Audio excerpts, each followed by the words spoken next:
Oke, kembali lagi bersama saya Nas Ocil Channel ya. Dan pada video kali ini kita kedatangan bintang tamu dari Bimbi ya. Dari Bimbi namanya Mas Heru ya, atau sering dipanggil Excel ya, bukan Excel Microsoft PowerPoint atau apa ya. Ini Manunda.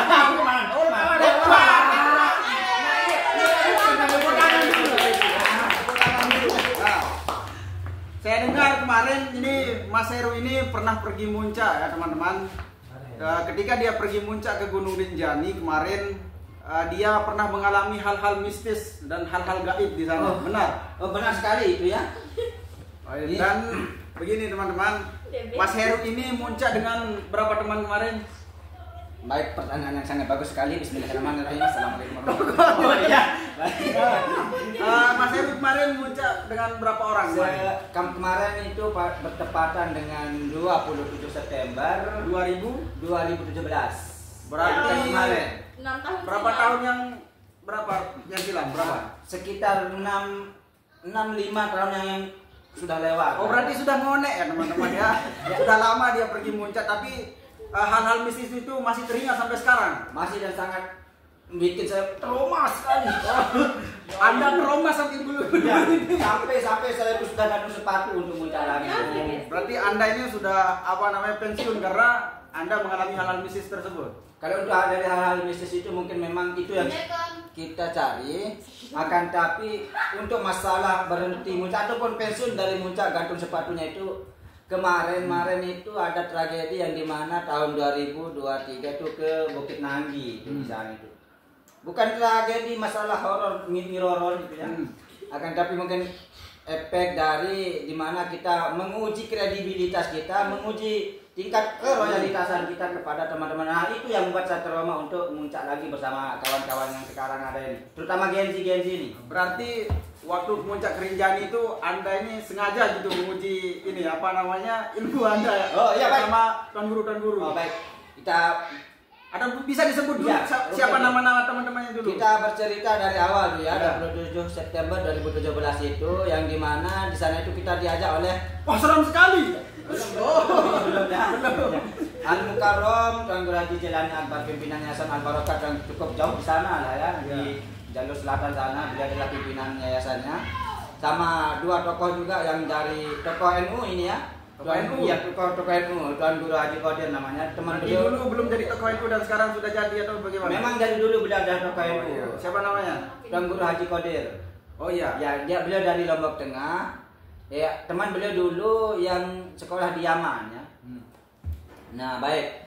Dari cerita yang pertamanya itu kan, kalau sekarang itu bisa kita bilang bahwasanya muncak atau mendaki itu adalah sebuah wisata anak-anak walaupun masih kecil. Kalau dulu itu pada zaman saya itu 2017, 2016 itu belum tenar seperti sekarang, belum ada jalur-jalur rute-rute yang sudah dibuka oleh Kementerian Pariwisata. Oh, belum ada. Apalagi jalur yang kita lewati itu bukan karena apa begini ya. Rinjani itu dulunya itu hanya satu rute yang dimana cuma cukup rutenya itu di Sembalun. Tidak ada jalur yang lain. Ya. Itu jalur resmi atau bagaimana? Jalur resmi yang di Sembalun, akan tapi kemarin kita itu naiknya itu dulu kita naik itu jalur Torean yang dimana itu masih bisa dibilang ilegal. Torean berarti itu jalur di jalur KLU. bayar, iya jalur KLU. Itu salah satu jalur terindah ya di jalur terindah ke Rinjani. Akan tapi kita tidak langsung ke puncak kalau kita lewat jalur Torean. Biasanya orang kalau mau pergi summit kebanyakan orang lewat Sembalun yang jalur resmi. Karena kalau kita jalur Torean itu nanti kita ketemu awalnya itu danau Segara Anak, baru kita pergi summit. Tapi kalau kita dari Sembalun itu kita summit dulu, turun baru ke Segara Anak. Nah, tapi pemandangannya di sana kan bagus. Kalau kita kalkulasikan dari segi pemandangan yang kita dapatkan melalui jalur Torean itu sungguh tidak bisa kita ungkapkan oleh kata-kata. Tapi bisa diungkapkan oleh rasa.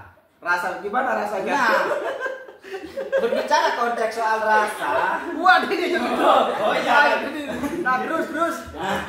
Setelah melalui jalur Torean, apa yang ada alami di perjalanan itu? Apakah sampai di puncak itu dengan selamat atau mati di sana? Oh ya baik, alhamdulillah kita selamat sampai pulang. Begini ceritanya itu, kita itu pergi pada saat musim hujan yang dimana memang pendakian lagi ditutup-tutupnya pada saat itu. Tidak ada pendakian yang boleh. Walaupun mereka lewat Sembalun itu pendakian ditutup. Ini udah pendakian ditutup, jalurnya pun kita pakai jalur yang ilegal. Tentu saja licin ya. Tentu saja licin. Kita berangkat dari Anjani sampai ke Bayan itu pun hujan-hujanan. Dari berangkat sampai ke Kokok Putih namanya yang di Bayan itu kita hujan-hujanan di sana. Tapi alhamdulillah kita diberikan rokok sama beliau dulu itu ya. Sama siapa? Sama Al Mukarram pimpinan yayasan yang di Al Barakah sana jauh itu. Oh, iya. Sama-sama 2 bungkus kita diberikan dan kita dikasih request. Nah, saya bersembilan naik. 3 tuan guru dan 6 remaja-remaja ya. Remaja-remaja kematian. Iya, bisa dibilang begitu dan sekarang Ada remaja-remaja Tombrut. Enggak ada. Enggak ada dulu Tombrut. Karena kalau kita bisa bilang rela ilahi ya. Rela ilahi, rela Islamiah kita ke sana itu. Bukan hanya berarti sambil tafakur lah ke sana. Nah, mantap itu tafakur. Nah, oke, kita hujan-hujanan. Nah, kita nggak langsung naik di sana. Nah, kita bermalam dulu di Kokok Putih. Di sana ada musola, tapi sekarang saya lihat musolanya itu sudah rusak. Yang di atas Kokok Putih. Nah, kita bermalam di sana. Nah, pas pagi-paginya itu barulah kita jalan. Kita jalan melewati hutan. Dan karena kalau kita jalur sorean itu sawah, perumahan orang, terus banyak lembab-lembab itu kan musim hujan lagi di sana kan. Nanti ada kedesor di sana. Mungkin kalau dibilang kedesor tidak ya, tapi ada letanya di sana. Oh, ada lenta. Ya, Ya, lenta itu lintah ya teman-teman ya. Oh, ya. Aduh, maaf ini penontonnya, saya sumpah itu kan dulu 3-3 ya. Ya, kenapa disumpah? Ada lenta di sepatu. Iya. Ya, kan makanya langsung dia bilang, ya Allah, lamun saya lenta elek naik 6 kulit tidak baru mesti ini di sepatu luar depan lenta itu saya sumpah. Coklat kode. Saya bilang begitu asu. Itu tuan guru siapa yang dibilang kacau? Tuan guru kode, saya bilang dia mau pergi piripirkan saya lenta itu. Iya loh, yang di dekat pokoknya apa namanya itu ke jalur Toraja itu sebelum kita ke jalan. Mungkin kalau sekarang banyak viewer yang pernah nonton air terjun. Nah, sekitar 200 meter dari air terjun itu. Nah, di sana ada hutan-hutan, di sana itu masih lembab. Nah, di sana banyak lintahnya. Nah, di sana ada tempat saya agak trauma saya lihat yang lintah. Iya, intinya kalau yang melata itu agak kenyang. Saya itu agak merinding gimana gitu. Terus nah, setelah melalui hutan-hutan itu. Nah, setelah kita melalui hutan, cukup perjalanan sekitar 2,5 jam. Belum sampai di tempat air terjun itu hujan deras. Nah, begitu kita bangun tenda di pinggiran jurang, kita tidak bangun tenda di tempat datar kalau di Torean itu. Nah, ada pinggir jurang kita buka-buka tenda hanya untuk Bukan Anda kebalik di sana. Makanya tunggu dulu. Oh. Ya. Kita berteduh, begitu berdirinya tenda, berhenti hujan. Sial kita mungkin di sana itu. Tidak tahu mungkin siapa yang bawa sial itu ya di antara 6 orang ini. Mungkin ada yang belum bisa naik itu. Kalau besok naik mungkin sudah. Dan Senggitaan. Terus Ya. Pak Fendi. Kalau besok naik mungkin mereka sudah, tapi ada yang tidak pernah istibrok pas kencingnya itu. Bukan masalahnya ini. Padahal tujuan kita itu kan semata-mata rela ilahi. Tafakur rela Islamiah lah begitu kan. Awal-awal kita senang, oke. Sampailah kita kalau dibilang sekarang itu mungkin jalan kurus itu. Yang dimana kalau kita mendaki itu kita gini-gini. lurus. Iya, enggak kita jalan kayak gini. Terus kita menyamping kita jalan. Oh iya. Tapi kalau sekarang mungkin tidak tahu, nggak pernah lagi saya ke sana soalnya. Nah, ada salah satu teman kita namanya itu Dedi. Nah, Dedi itu asalnya dari Tampe. Dedi Corbuzier. Bukan Dedi Corbuzier, dia kayaknya Dedi Mulyanto. Iya. Ya, dia di depan saya. Nah, saya di belakang, saya bawa carrier, dia juga bawa carrier. Nah, pas di jalan kurus itu tololnya dia mau selamatin botol yang jatuh. Nah, hampirlah juga dia ikut terjun ke jurang. Sudah nuncop itu otaknya ke bawah itu. Untung, bukan saya sama jadi pahlawan, saya yang pegang carriernya itu. Ini tidak berjajah nih. Oh, saya tidak berjajah. Masih untuk masalah saksi-saksi semua teman-teman saya mendaki 2017 itu masih hidup semua dan alhamdulillah rata-rata sedang mengejar karirnya, sedang memperbesar karirnya. Ada yang sudah menikah, ada yang mungkin besok pergi ke Mekah juga itu teman-teman kita yang mendaki itu ya. Cuma satu yang hilang, yang di Lombok Tengah itu ada yang hilang, namanya Zainul Bao. Hilang kabar dia. Nah, terus selanjutnya setelah temannya tadi mau jatuh terus Anda tolong terus gimana? Itu kan cukup itu hati kita dakdikduk ser itu kita di sana itu kan. Ya kalau kita sumpah senang dia, walaupun bisa dibilang kalau Rinjani sekarang kan mungkin efek-efek Gen Z atau pendatang-pendatang ini yang mengotorinya gitu ya. Yang tidak berbuat yang senonoh-senonoh di sana. Ya, kalau dulu itu saking keramatnya yang namanya Rinjani itu tidak bisa kita berkata-kata kasar Pak, dimarah kita itu. Kalau berkata kasar apa konsekuensinya di sana? Oh, konsekuensi yang kita terima dari penuturan sesepuh-sesepuh yang ada di sana, akan terjadi kesialan-kesialan yang akan menimpa kita, bahkan sampai akan terjadi kematian. Di waktu di gunung atau setelah turun Waktu di gunung itu. Nah, sampai kita melewati jalan lurus, nah kita melihat lah air terjun yang sekarang itu banyak di video-video di TikTok gitu kan, tinggi sekali, wes. Indahnya bukan main, gitu ya. Tidak bisa kita masalah kita cuma bisa ucapkan subhanallah, masya Allah. Ternyata oh gitu. Nah, sampai kita di sana, kita melewati air terjun itu. Nah, keadaan sudah cukup sore. Kita berteduh sekitar tinggal dua kali tanjakan mencapai Segara Anak. 2 kali tanjakan. Tinggal 2 kali ya. Oh tinggal sekali. Naik sekali, jalan beberapa meter langsung kita sampai Segara Anak. Nah, setelah kita diam sana, kalau kita lanjut Segara Anak ini sudah malam. Nah, kita berdiam dulu di sini. Nah, ada sungai di sana, di atas sungai kita. Kita buat tenda. Nah, jarak beberapa selang kemudian kita istirahat, kita masak dulu. Sebenarnya pas kita sudah masak itu bekal kita sudah habis. Bekal kita sudah habis dulu kan, ketimbang kita sampai puncak. Nah, pas kita sudah sampai, nah kita bilang kan kita bawa guide 2 di sana, anak muridnya itu dari Al-Mukarram itu ya. Itu guide itu udah sering naik. Oh, asli sana dia, anak muridnya yang dari KLU itu ada teman-temannya Ahyar lah dulu kan, ya, yang dibawa sama Al-Mukarram. Di sana lah tempat mistis. Ternyata tempat kita bermalam itu adalah yang di mana tempat orang-orang yang pernah menguji ilmu, bukan menguji ilmunya sih, tapi bisa dibilang ini kan korbannya ini yang dari Tampe dulu meninggal di Rinjani itu. Di sanalah mereka ditemukan jenazahnya, di sana mereka ditemukan mayatnya. Tapi mereka tidak mati di sana, namun ditemukan di sana. Mereka mati di sana. Mereka mati di sana dengan, kalau kita kembali ke cerita masa dulunya dengan cerita yang ada di keluarga korban yang pernah meninggal di Tampe ini kan, saya dekat dengan Tampe dulu kan. Mungkin dari keluarga Pak Pendi juga pernah mendengar yang mati di Rinjani di Tampe itu. Pasti. Karena itu sekitar 2008-2009an lah di sana itu dia mati. Nah, kebetulan tempat kita menginap itu di sana. Tempat ditemukannya jenazah. Iya, jenazah. Kan mereka itu dulu naik cerita. Kenapa Anda bodoh sekali nginap di sana? Nah, itu yang bodohnya kita tidak nanya dulu ke guide itu. Anjing banget guide. Wah, sudah jam 9 itu dia berjodoh. Dan guide itu kenapa nggak cerita? Nah, itu masalahnya. Berarti yang tolong siapa? Guide. Bisa dibilang rumput yang bergoyang. Nah, bisa tempat mati kan. Memang kalau kita kembali ke cerita yang dahulu, mereka itu yang meninggal dari Tampe itu memang mereka itu hanya sekedar untuk menguji keilmuannya lah. Mereka tidak bawa bekal, mereka tidak bawa senjata dan lain sebagainya. Mereka hanya sekedar naik bawa tasbih. Itu ceritanya. Nah, makanya dede dan lain ceritanya mereka meninggal lah di sana, dibawa pulang sini ke Tampe namanya, dekat rumah dusun saya pokoknya itu tempat rumah lah. Nah, selang berapa waktu itu kan kita punya 3 tenda, 1 tenda untuk tuan guru, 2 tenda untuk kami yang remaja-remaja. Setelah mendengar itu, masya Allah, bubar itu tenda.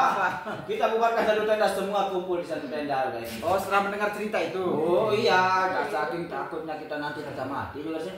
Musim hujan, tidak pernah kita bertemu hujan soalnya pakaian semua basah, sepatu basah, kaos. Tapi intinya malam itu kita tidak ada yang kering, sudah dingin semua. Terus setelah pindah dari tempat itu, nah di sana tempat horornya ada, serunya ada, semua jijik-jijiknya juga ada di sana ya. 1 tenda yang ukuran 4 orang itu diisi sama 8 orang jadi nggak bisa tidur. Terus itu horornya. Horor dari seorang lelaki adalah di mana kecapean itu mereka tidak bisa lepas luangkan secara enak dan nyaman. Nah itu horornya di sana.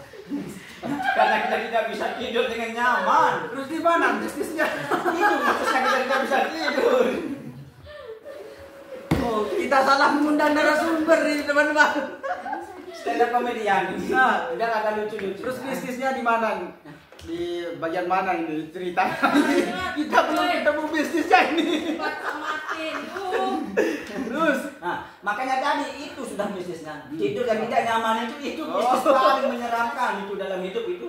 Serius, tidak ada mistis paling menakutkan selain tidur tidak nyaman. Pinang stres tuh. Nah, terus, Cuma itu pengalaman mistis saya untuk mendaki di Rinjani. tapi bener nggak itu ceritanya dulu itu Ketuan pernah ini di sana apa tes ilmunya di Rinjani itu? Oh, pernah itu. Kalau kita bisa bilang abnormal, kan beliau HP-nya dari HP-nya sendiri aja abnormal dia. Di mana? Tuan Guru itu. Tuan Guru siapa? Tuan Guru Jain itu. Tuan Guru Jailani. Ya, Tuan Guru Jain rere dia itu. Bulat orangnya. Abnormal kayak gimana? Abnormal maksudnya? dari Jelaskan segi ke teman-teman. Ya dari segi HP-nya dia itu sendiriannya yang punya sinyal. Oh, iya. Dari awal sampai puncak sendiriannya punyanya. Setahu saya ya, Mas, saya muncak ke Nah. gunung-gunung ada bukit-bukit yang kecil Ya. di Rinjani itu seperti Sempana, Pengasingan dan sebagainya itu nggak ada Ya, sinyal. di sana. memang bisa dibilang ini Apalagi ini ada. sudah sampai hampir sampai puncak Iya. ya. Apalagi sudah puncak Ya, masih. puncaknya masih beliau punya sinyal itu HP-nya. Kalau bisa dibilang HP-nya itu J5 jelek HP-nya serius. HP di antara kami berberapa sendirian yang paling jelek HP-nya. Kami kan sudah pegang-pegang yang J5 Pro di sana Mungkin kan. dia bawa ini tower tower sinyal. Itu sih kata guyon-guyon saya bawa tower, saya pesan ini guyon-guyonannya itu kan. Ini benar berarti ini sendiriannya. Oh, Sebelum sendiriannya. jalan itu yang punya sinyal di handphone. Oh, sendirian dari apa? Sampai puncak sampai balik lagi. Sampai balik lagi sendiriannya. Sendiriannya yang Biasa punya sinyal. teman-teman. Nah, kalau kita bisa bilang HP-nya jelek, sama kayak yang punya serius. Nah, apalagi jadinya ini. Memang di sana ada mistisnya itu. Setelah sampai puncak apakah dia mengetes ilmunya atau bagaimana? Kalau untuk dari segi mengetes bisa dibilang pas di Segaran anaknya itu kan. Di Segaran sudah sepi, tapi kita temukan panci-panci mungkin ada orang yang pernah masa-masa di sana kan. Ada di sana kayak gazebo. Berarti Tempat istirahat. cuman kalian bersembilan saja waktu itu di Ya, sana. kali bersembilan. Soalnya kan pendakian lagi tutup, Iya. cuaca hujan. Jadinya memang jalur rutenya kan cuma yang resmi dari Sembalun, itu pun Iya. ditutup. Kok nekat sekali gitu? Nah, karena ada apa tujuannya sebenarnya? kalau kita bisa kaji mungkin dari penuturan Al-Mukarramnya sendiri itu ada sesuatu yang memang sedang beliau cari di sana. Di Rinjani. Nah, Dan diharuskan pada hari itu dan diharuskan pada tanggal hari itu, pada tanggal itu dan harus sudah sampai di sana di Segarana itu ya. Nah, pada jam berapa itu malam itu angin badai itu semuanya ribut. Tenda-tenda itu ribut sudah itu Iya. tenda-tenda kalau di Segarana. Nah, itu yang kita tidak tahu kan kita semua berada dalam tenda. Intinya pagi-paginya itu beliau itu sudah dapat cincin beliau itu. Siapa? Al-Mukarram itu J5 merah. Yang beliau dapat sudah. Tapi Jailani? Iya, sama gagang-gagangnya sama mas-masnya sudah ada beliau pegang. Sama kotak atau gimana? Enggak ada cincinnya saja. Di mana dia dapat itu? Nah, itu yang kita tidak ketahui asal usul muasalnya itu. Kita tanya Tuan Guru dan beliau juga tidak tahu. Berarti dia sendiri yang keluar itu untuk mencari atau gimana? Entah dia keluar Atau dia memang beli di dikasih. Alfamart atau bagaimana? Oh, kita yang packing semua barang beliau. Beliau cuma bawa tas kayak gini, lebih kecil dari ini. Nah, kayak gini pemirsa ya, kayak gini. Lebih kecil dari ini yang cuma isinya HP, zip, sama uang isinya. Terus? Ya, cuma itu isinya. Tuan Guru itu juga bengak-bengak dia itu. Oh, bengak-bengak dia? Bengak, dia kaget. Ya dia suku Nelor sampai dia bengak itu. Oh, enggak mungkin kalau keluar elor-liurnya itu ya. Nah, tapi dari penuturan cerita yang saya penggal dari awal sampai akhir ini, untuk masalah ke originalnya sebuah cincin yang beliau temukan tadi itu bisa langsung ditanyakan sama yang bersangkutan ataupun sama yang kami bersembilan. Iya. Kalau saya pribadi itu original memang beliau dapatkan. Tidak tahu saya mungkin dia dapat ngembun tadi pas dia keluar atau pada intinya kita tidak mengetahui itu dari mana Berarti beliau mendapatkan. beliau tidak cerita gitu bagaimana cara mendapatkannya. Ya beliau cuma bercerita saya dapat tadi malam. Tidak beliau bilang saya dapat di sini, saya dapat di titik ini. Beliau tidak mengatakan Berarti itu. beliau tidur di dalam tenda terus tiba-tiba Ah. langsung dapat. Nah itu yang kita tidak tahu antara dia langsung dapat atau memang dia keluar. Cuma beliau bilang ini saya dapat tadi malam. Nah selesai kita dapat itu kita pulang. Kita tidak samit. Tujuan kita malam muncak itu bukan samit. Berarti cuma Segalanya itu tujuan kita di sana. untuk Enggak cari kita samit. pusaka itu saja. Iya, enggak kita samit. Soalnya kan memang musim hujan. Enggak pernah pulang pergi hujan, Pak. Allahumma sholli ala Muhammad. Tapi masih hidup lah. Masih hidup lah. Oh, kalau teker mungkin tidak ada, tapi hujan angin badai itu yang bikin perjalanan Belum lagi lecet. suara-suara angin itu ngeri kalau di gunung itu. Itu sebenarnya kalau mungkin bertiga atau berenam atau bersepuluh pun, kalau kita sama remaja mungkin saya paling cepat lari. Saya agak penakut orangnya, tapi karena memang ilahi dan sudah diizinkan oleh orang tua, saya izin itu pergi sekitar 2 mingguan baru saya dikasih izin. Nah, saya tangguhkan tuan guru ini satu, baru saya dikasih izin kalau untuk muncak-muncak. Nah, cuma itu mistisnya. Dan berjarak beberapa bulan itu, untuk masalah cincin yang beliau dapatkan itu, beliau hilang cerita. Beliau tidak menanggapi di mana cincin itu. Saya tanya Umi, dia tidak kasih Umi, dia tidak kasih istrinya itu cincin. Nah, saya tidak tahu dari ceritanya. Mungkin cincin itu masih disimpan lah kemungkinan. Bisa dibilang begitu oleh beliau. Nah, dan sekarang katanya orang-orang selatan itu kan beliau lagi di Mekah Mukarramah itu, Al Mukarramah itu sekarang itu. Oh iya benar. Tidak tahu dia ngapain ke sana itu, aduh. Nah, besok kalau pulang-pulang tanya sudah itu dia. Oke, besok kita tanya, mungkin kita besok akan podcast sama beliau juga ya. Tunggu kepulangan beliau dari tanah suci Mekah dulu ya. Beliau sini. Mungkin cuma itu ya pemirsa. Silakan. Ya. Untuk cerita-cerita selanjutnya jangan lupa subscribe dulu ya, supaya kita bisa mengundang narasumber-narasumber yang lebih menarik lagi ya, supaya kita bisa meng-share ya apa yang pernah dialami oleh narasumber-narasumber yang lain gitu. Jangan lupa subscribe ya teman-teman ya. Oke, sekian. Assalamualaikum warahmatullahi wabarakatuh.